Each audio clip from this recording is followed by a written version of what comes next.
آنگن سسرال کا آج پہلی رات تھی، زندگی کا نیا سفر تھا۔ اریبہ دلہن بنی بیٹھی ہوئی تھی، نہ جانے زندگی کیا سفر کروانے والی تھی۔ دل میں عجیب سا ایک خوف تھا، پل بھر میں حقدار بدل گئے تھے۔ اتنے میں عادل کمرے میں داخل ہوا، اریبہ کے پاس بیٹھا۔ لگتا ہے تھک گئی ہو آپ؟ اریبہ آہستہ سے بولی۔ نہیں تو بس یوں ہی۔ عادل اریبہ سے پوچھنے لگا، کھانا کھانا ہے؟ اریبہ نے ہاں میں سر ہلایا۔ عادل کمرے سے باہر گیا، بریانی کی پلیٹ بھر کر لایا، اریبہ کے پاس بیٹھ گیا، مزے سے کھانے لگا۔ اریبہ کو بھی بھوک لگی ہوئی تھی، اور بھوک بھی بہت زیادہ۔ دل میں سوچنے لگی، میں نے کہا بھی ہے بھوک لگی ہے، آپ کھانا لے کر آئے اور مجھے پوچھا بھی نہیں۔ جب عادل نے کھانا کھا لیا، اریبہ کی آنکھوں سے آنسو بہہ رہے تھے۔ عادل پریشان ہو گیا۔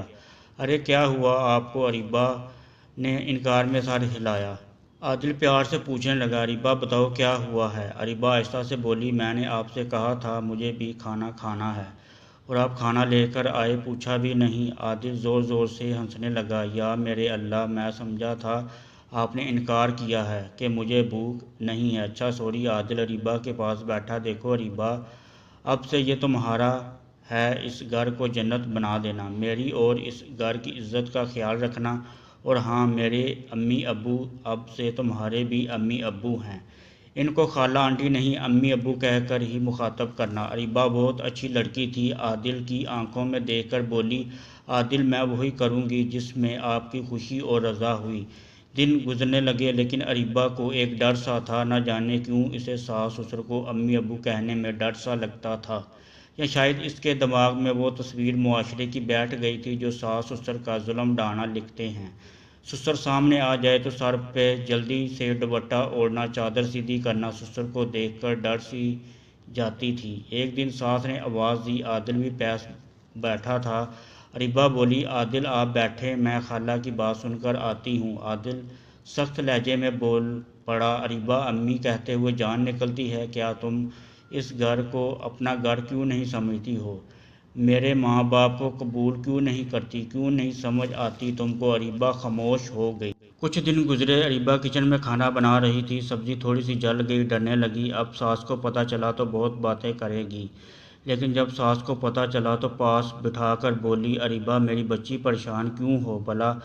خصماں نو کھائے سبزی جل گئی تو جب میری شادی ہوئی تھی مجھے تو چائے بنانا بھی نہیں آتی تھی، سیکھ جاؤ گی آہستہ آہستہ۔ اریبہ کے دل میں محبت گر کرنے لگی۔ کچھ دن گزرے، عادل آفس سے گھر آیا، کھانا کھانے کے بعد اریبہ سے کہنے لگا، میں یہ شرٹ اتارتا ہوں، اسے ابھی دھو دو، بہت سردی تھی۔ اریبہ پیار سے بولی، عادل ابھی ضروری ہے دھونا کیا؟ عادل ٹی وی دیکھتے ہوئے بولا، ہاں ضروری ہے، ٹھنڈا پانی۔ اریبہ شرٹ دھونے لگی، ساس دیکھ رہی تھی۔ یہ منڈا بھی نہ بیچاری کو اس ٹائم لگا دیا کپڑے دھونے۔ اتنے میں سسر آیا، اریبہ جلدی سے اپنا دوپٹہ سیدھا کرنے لگی، نظریں جھکا لی۔ اریبہ عادل کے پاس بیٹھی، آہستہ سے بولی، عادل واشنگ مشین خراب ہو گئی ہے، کل اسے ٹھیک کروا دیں۔ عادل اریبہ کی طرف دیکھنے لگا، اریبہ تیرے ماں باپ نے بھی سستی سی مشین لے کر دے کر جان چھڑوا لی ہے، 6 مہینے میں دوسری بار خراب ہو گئی ہے، میں کل اسے بیچ کر کوئی دوسرا لے آؤں گا۔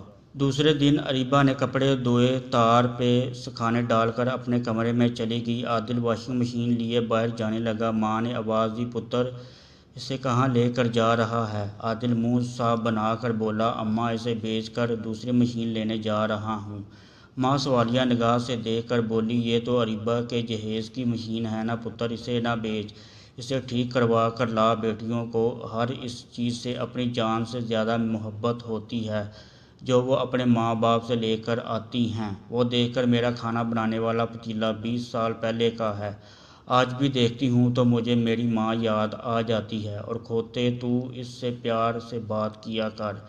اس دن بھی میں دیکھ رہی تھی، اتنی سردی میں اس سے شرٹ دلوا رہا تھا، اور وہ دیکھ کر اس کے کپڑے کہاں سے لے کر آیا تھا، اتنا رنگ چھوڑ رہے ہیں، بالکل ویسا ہی میرا بھی ایک سوٹ ہے، میں وہاں اپنا سوٹ ڈال دیتی ہوں، اس پہ بہت پیارا لگے گا، جا اب تو مشین ٹھیک کروا کر لا۔ ماں یہ بالکل ویسا ہی اپنا سوٹ تار پہ لٹکا دیا۔ اریبہ کھڑکی سے سارا منظر دیکھ رہی تھی، آنکھوں میں آنسو تھے، دل میں محبت تھی، بہت خوش تھی، امی بھی میرا ایسے ہی خیال رکھتی تھی۔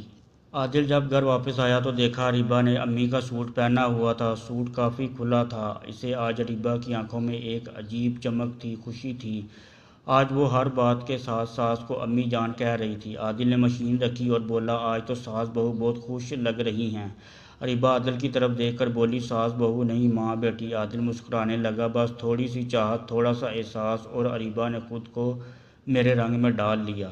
عادل مسکرا کر کہنے لگا، آتے ہی دلہن کو اپنے گھر کے اصولوں کا پابند نہ کرو، اس پہ سختی نہ کرو، اس پہ اپنی حکمرانی نہ دکھاؤ، اس کو تھوڑا وقت دو، اس سے سمجھو، اس کو احساس دلاؤ اپنی محبت کا، اپنے پن کا، تھوڑی سی فکر، دل سے عزت اور محبت کا احساس دلا کر دیکھنا، خدا کی قسم وہ لڑکی آپ کے رنگ میں ڈل جائے گی، وہ اپنے ہر سانس آپ کے قدموں میں وار دے گی، پھر اپنی محبت سے گھر کو جنت بنا دے گی۔ گالیاں دیتے ہوئے، مار پیٹ اور اپنی مردانگی دکھا کر اپنی بیوی کو رسوا کرتے ہوئے مرد تو گلی گلی مل جائیں گے۔ اپنے ہم سفر کو محبت سے سینے لگا کر دیکھو، زندگی گلزار ہو جائے گی۔